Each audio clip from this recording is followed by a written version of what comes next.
trust is without borders. Let me walk upon the waters wherever you would call me. Take me deeper than my feet could ever wander, and my faith will be made stronger in the presence of my Savior. Spirit, lead me where my trust is without borders. Let me walk upon the waters wherever you would call me. Take me deeper than my feet could ever wander, and my faith will be made stronger in the presence of my Savior.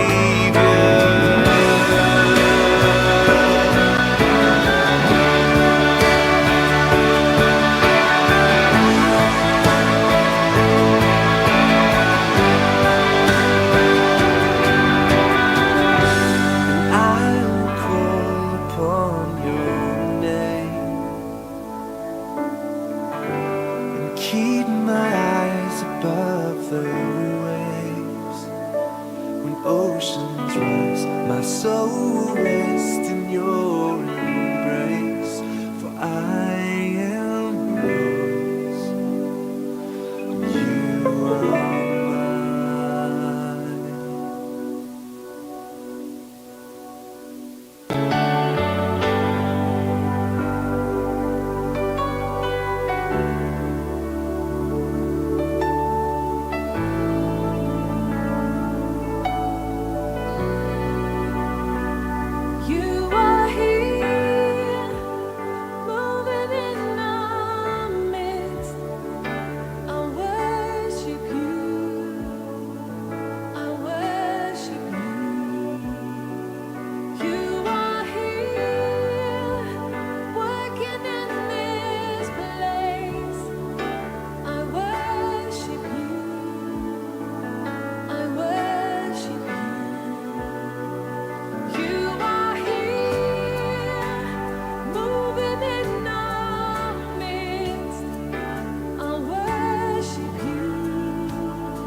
I'm no longer a slave to fear. I am a child of God. I'm no longer a slave to fear. I am a child of God.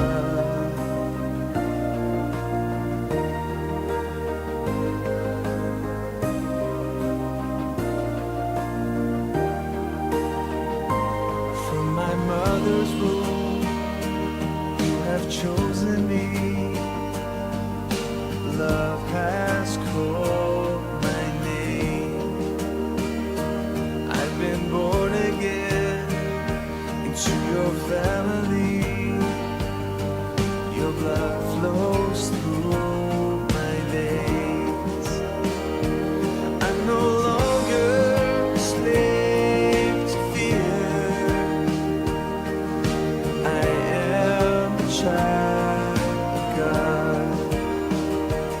I'm no longer a slave to fear. I am a child of God.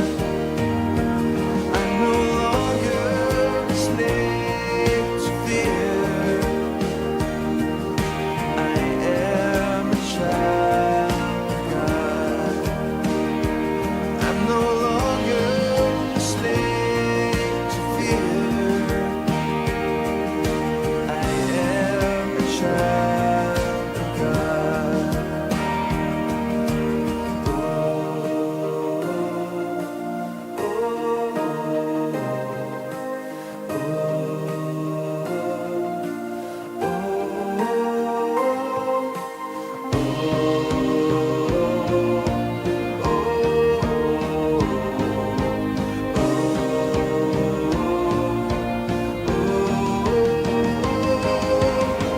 You split the sea so I could walk right through it.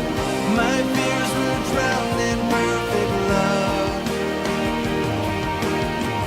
You rescued me so I could stand and say, I am a child of God.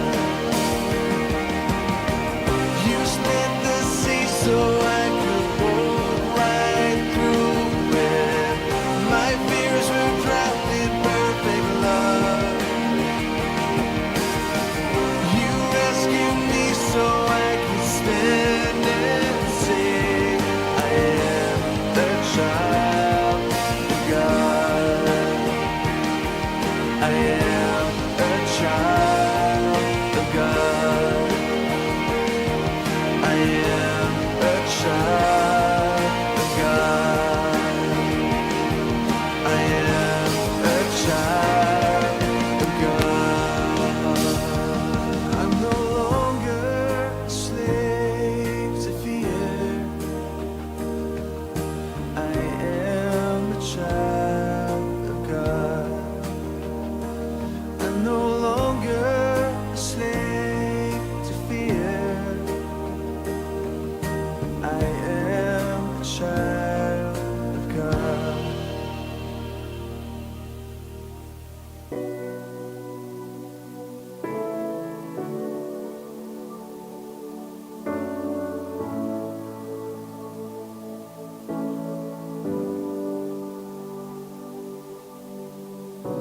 You call me out upon the waters, the great unknown, where feet may fail,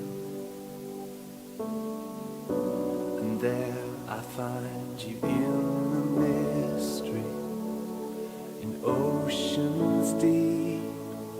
My faith will stand, and I will call upon your name, and keep my eyes above the waves. When oceans rise, my soul will rest in your embrace. For I am yours, and you are mine.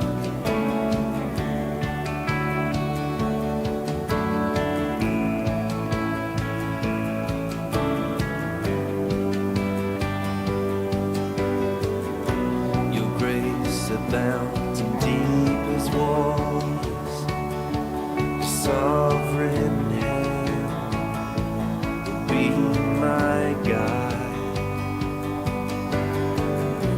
Where feet may fail, fear surrounds me. You've never failed, and you won't stop now. I will call upon your name and keep my eyes above the waves. When oceans rise, my soul rests in your embrace. For I am yours, you are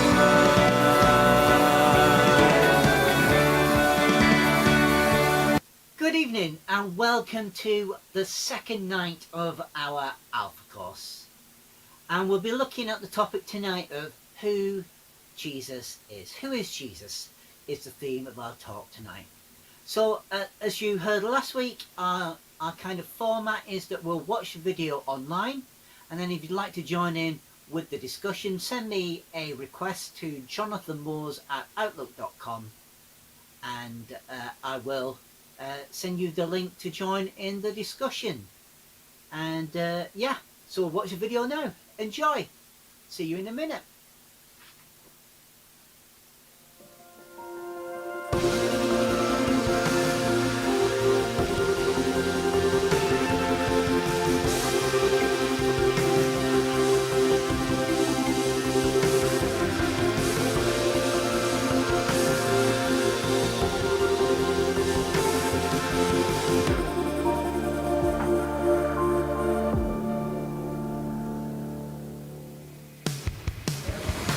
What's the flight number? Quicker. We made it! Yeah! Woo! Thank you. And of course, you know about your yes.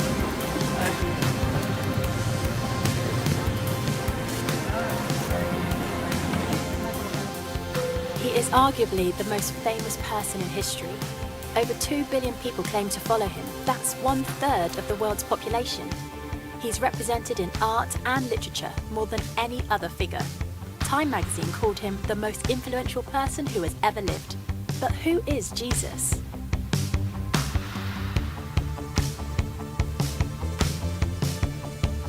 Who is Jesus? I believe he was a person. He is the Son of God. I don't believe Jesus ever really existed. Son of God. If I have to answer that question, I would say God. He plays on the wing for Chelsea. If you read the Bible, I don't think I believe in all of that. Everything. You can be any, but for me, he's everything. Who is Jesus? To be honest with you, I don't know. I'm not super religious or anything, so I mean, I guess it's a savior or something. Personally, I think that Jesus was probably a really cool dude who lived a long time ago and gave great advice to people, and it snowballed from there. For much of my life, I wasn't a Christian. I come from a family of trial lawyers, barristers. My father was a barrister, my mother was a barrister, my sister is a barrister, my son qualified as a barrister, my daughter qualified as a barrister, both my grandfathers on both sides were barristers, my uncle was a barrister. If we'd had a cat, it would definitely have been a barrister. My father was a Jew, a secular Jew. He escaped the Holocaust. Many of his family had died in the Holocaust. My mother was not a churchgoer. My father described himself as an agnostic.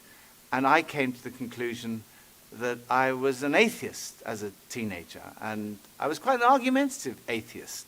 Not that I was out to convert people to atheism, but if anyone tried to convert me to Christianity, then I had a lot to say on the subject.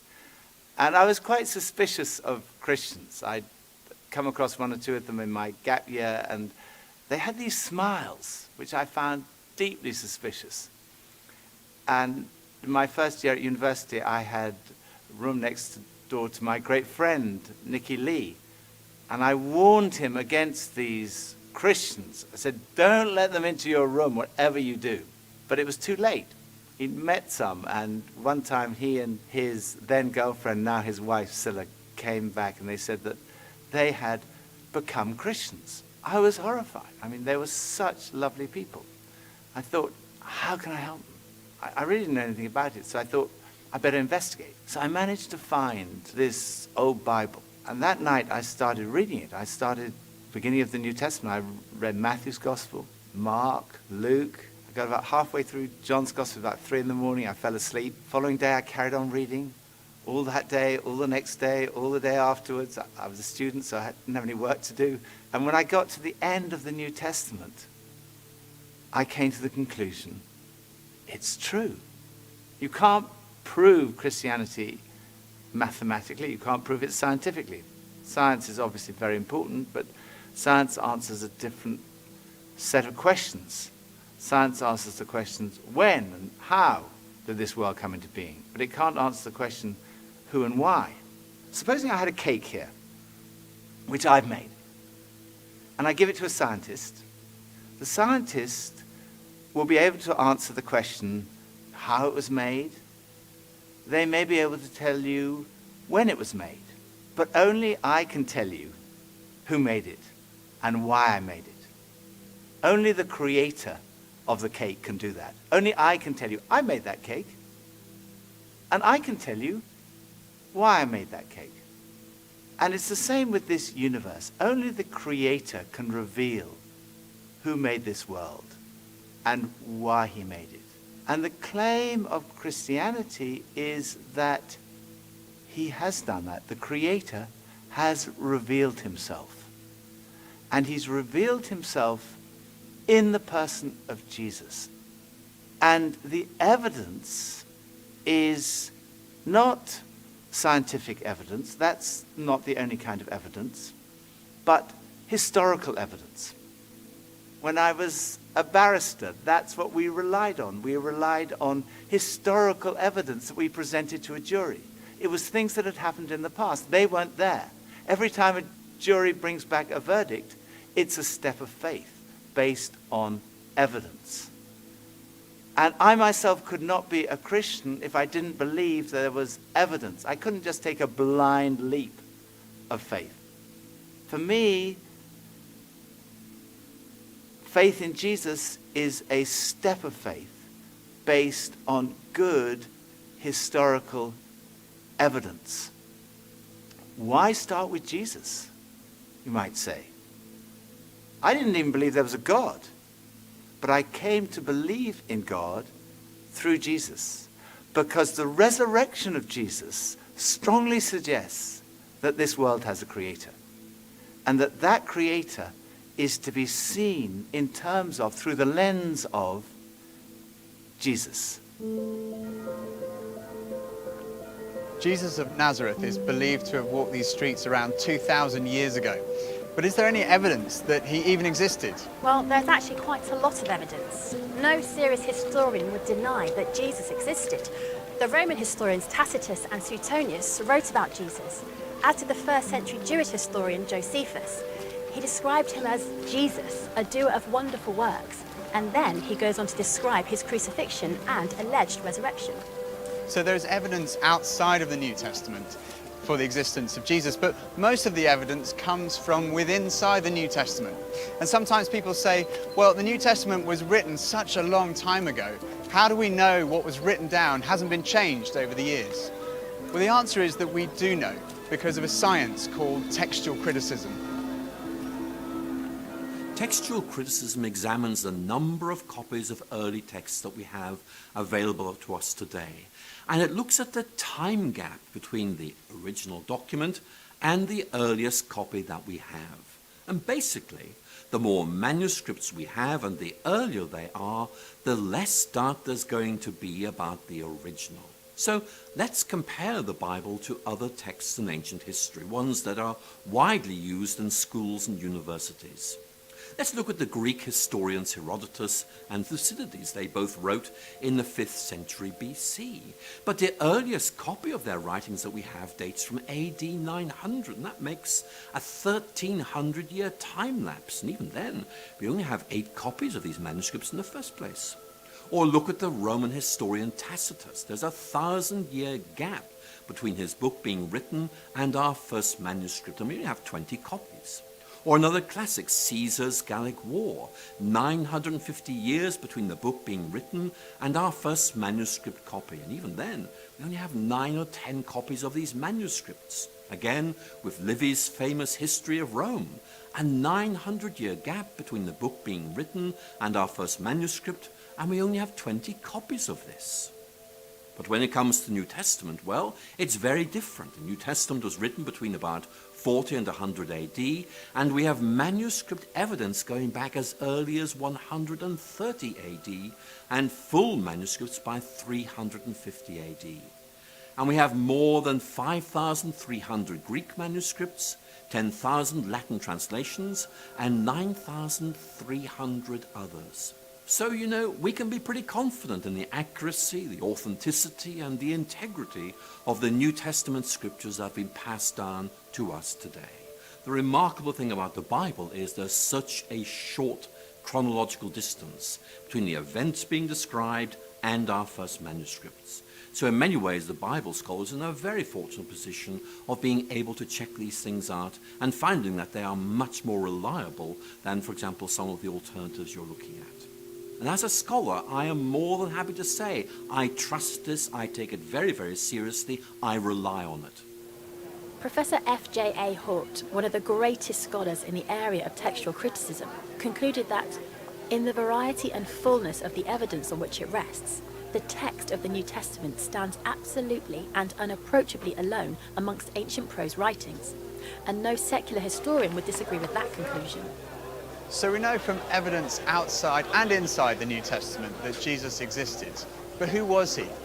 Well, we know that he was fully human. He had a human body. He ate, he drank, he sweated, he got tired, he suffered pain. And he had human emotions, love, joy, sadness, and human experiences. He had the experience of growing up in a family, of education, of having a job, of being tempted. And he experienced bereavement and suffering and torture and even death. Many today would say, okay, he was a human being, but only a human being. Maybe he was a great religious teacher, but no more than that. Others would say he was much more than that. Bono, the lead singer of the band U2, has said, I don't think you're let off easily by saying he was a great thinker or philosopher, because actually he went around saying he was the Messiah. That's why he was crucified. He was crucified because he said he was the Son of God. So he either, in my view, was the Son of God or he was nuts. And I find it hard to accept that all the millions and millions of lives, half the earth, for nearly 2,000 years, have felt their lives touched and inspired by some nutter. I don't believe it. He went on to say, I believe that Jesus was the Son of God. What evidence is there to suggest that Jesus was more than just a great religious teacher? There are 2 parts to this argument. The first is, what did Jesus think about himself? Because if Jesus didn't think he was God, that's the end of the argument. But if he did, the second part of the argument is, was he right? So, what did Jesus say about himself? First piece of evidence is the fact that his teaching was centered on himself. Most great religious teachers point away from themselves. They say, don't look at me, look at God. Jesus, who personified humility in pointing people to God, pointed to himself. He said, look at me, come to me. We've talked about this search for meaning and purpose, that feeling of like a spiritual hunger that other things don't quite satisfy. Jesus said, I am the bread of life. I'm the one who can satisfy that spiritual hunger. Addiction is a major problem in our society. Jesus said, if the Son, in other words, if he himself sets you free, you will be free indeed. Then there's all the stuff we carry around, worry, anxiety, guilt, fear. Jesus said, come to me, all you who are weary and burdened, and I will give you rest. He said, if you receive me, you receive God. If you welcome me, You welcome God. If you've seen me, you've seen God.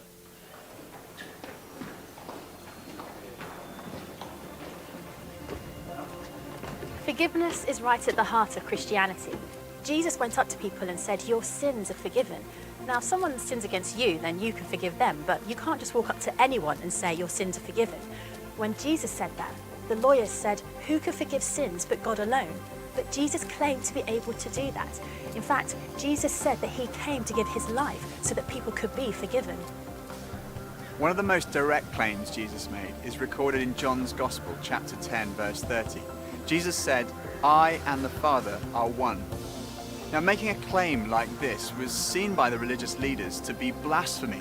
It's tantamount to a claim to be God, and it was punishable by death by stoning. People picked up stones to stone him. Then Jesus said to them, I've shown you many great miracles from the Father. For which of these do you stone me? We're not stoning you for any of these, they replied, but for blasphemy, because you, a mere human being, claim to be God. I think when you look at all the evidence, it's clear that Jesus did make that claim. It is an astonishing claim. And a claim like that needs to be tested. If you think about it, there are only three possibilities. It was not true, and Jesus knew perfectly well it wasn't true, in which case he was a fraud. Or it was not true, and he simply didn't realize it. He genuinely thought he was the Son of God, in which case he was deluded. I think we'd say he was insane. But logically, there is only one other possibility, and that is, it's true. He was telling the truth. C.S. Lewis, Cambridge professor, best known as the author of the Chronicles of Narnia, he put it like this: a man who was merely a man and said the sort of things Jesus said would not be a great moral teacher. He'd either be insane or else he'd be the devil of hell. You must make your choice. Either this man was and is the Son of God, or else insane or something worse. But let's not come up with any patronizing nonsense about his being a great human teacher. He hasn't left that open to us. He didn't intend to. So was Jesus right in what he said about himself? What evidence is there to support his claims? Well, the first piece of evidence is his teaching. Much of the New Testament records numerous occasions where crowds gather to hear Jesus teach.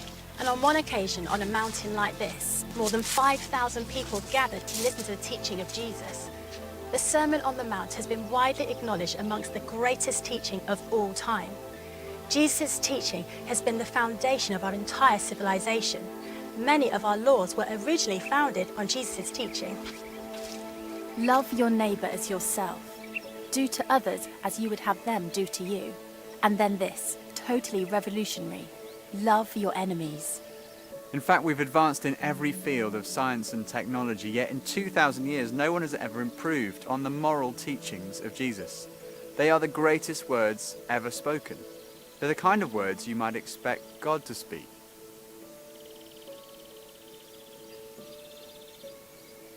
Another thing that marked Jesus' life was his love for the marginalized, feeding the hungry, healing the sick. His character has impressed millions who wouldn't call themselves Christians. Time magazine called him the most persistent symbol of purity, selflessness, and love in the history of Western humanity.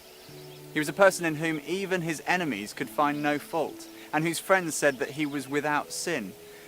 It's been said that our character is truly tested when we're under pressure or in pain.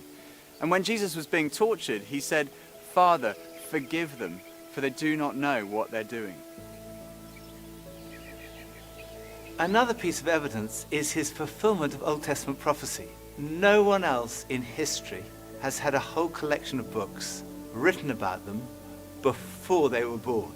Jesus fulfilled over 300 Old Testament prophecies, 29 of them in a single day. Of course, it could be suggested he was a kind of clever con man who set out deliberately to deceive people. He read all these prophecies and he thought, right, I'm going to go through and I'm going to fulfill them all in my life. The difficulty with that theory is that, first of all, the sheer number of them. And then the fact that, humanly speaking, he had no control over many of these things. There were prophecies about the exact manner of his death. about the place of his burial, even about the place of his birth. Clever comment would be going around and say, oh my goodness, I'm supposed to be born in Bethlehem. It's too late. Then the final piece of evidence, his conquest of death. The physical resurrection of Jesus is the cornerstone of Christianity. And this is relevant to every single one of us, because we're all going to die. It's the ultimate statistic. 1 in 1 die. You go to a funeral, the coffin is lowered into the ground. It looks absolutely final. And it is. Unless Jesus died and was buried and then was raised to life. In which case, death has been conquered.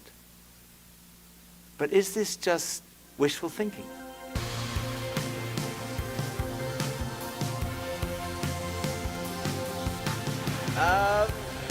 Rose from the dead. That's what I was taught. I don't know, I can't say yes or no. Yes, I do believe that Jesus rose from the dead. As a man of science, I think that's pretty impossible. I believe so. Yes, I did. I definitely don't think that Jesus rose from the dead. Yeah, I don't think he did. No, Jesus did not come back from the dead. That's ridiculous. Well, it could be used as a metaphor, right? Could have been a drug trip. Yeah, of course he did. I do believe in that, 100%. Just the relationship that I have with him is proof enough. I'm not sure. I haven't looked that up. I don't know. I don't know. There are 4 pieces of evidence for the resurrection. The first is his absence from the tomb. No one has ever satisfactorily explained how Jesus' body was absent from the tomb that first Easter day. People have come up with all kinds of explanations. For example, maybe the authorities stole the body. Well, in that case, why didn't they produce it when people started saying that he'd risen from the dead? Or perhaps the robbers stole the body. But when the disciples heard that Jesus had been seen, they ran to the tomb, and they found that the tomb was not empty. Inside the tomb were the grave clothes that Jesus had been wrapped in. The only valuable thing that a robber might have taken was still there. The grave clothes had collapsed like a caterpillar's cocoon when a butterfly has emerged. And the piece that had been around Jesus' head had been folded up and put in a different place. And when they saw that, they believed. The second was his presence with the disciples. Jesus was seen on more than 11 occasions, on one occasion by a group of around 500 people. People say, well, it could have been a hallucination. Well, hallucination does happen among highly strung, very nervous or highly imaginative people, or people who are sick or on drugs. But the disciples don't fit any of those categories. They were cynics like Thomas. There were tough fishermen, there were tax collectors, and tax collectors do not hallucinate. The third piece of evidence is the transformation that we see in the disciples. Here was a group of people who were disillusioned, despairing that their leader had died, and then suddenly they were transformed. They started saying, we've seen Jesus, he's really alive. And they went around telling everybody. Later on, practically all of them were killed, crucified, tortured, beheaded because of what they believed. And if they were deceiving people, all they had to do was say, no, it's not actually true. But they never said that because they knew it was true. It had totally transformed their lives. And as a result, this extraordinary movement swept around the whole known world. And it's a movement without precedent in the history of humanity. And fourth, it's still happening today. There are now over 2.3 billion Christians around the world, of every ethnicity, continent, nationality, economic, social and intellectual background. They all speak of this encounter with the risen Jesus Christ.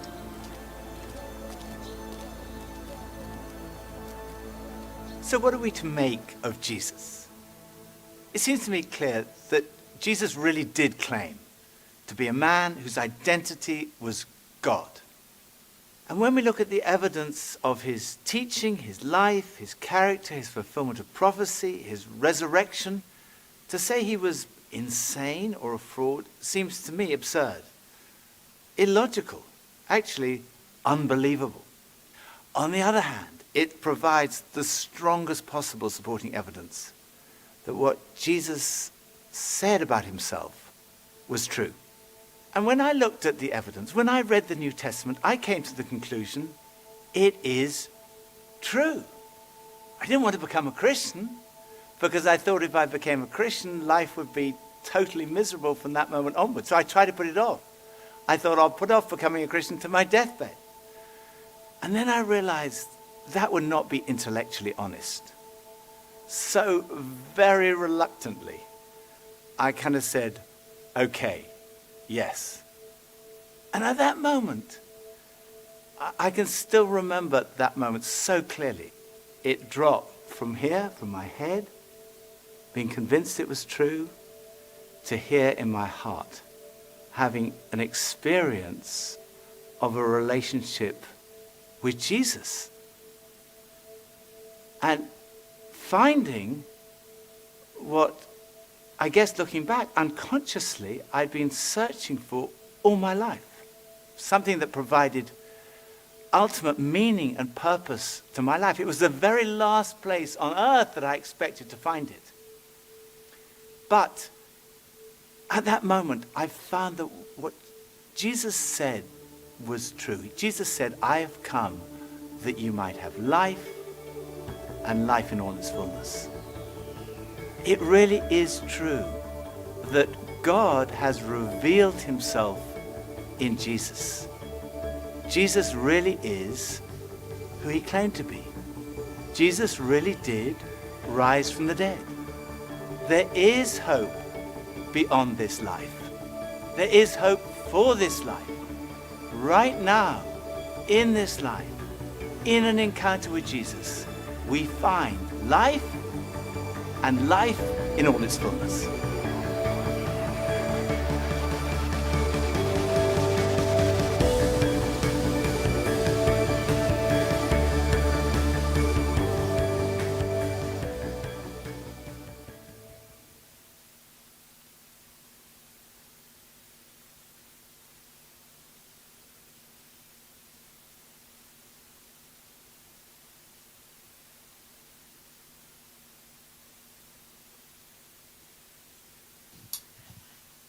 Fabulous. It was great inspirational stuff, learning all about who Jesus is. And now we'll have about a 5-10 minute break before we meet up in our teams group. So I'll see you over there shortly. Ta-ta for now.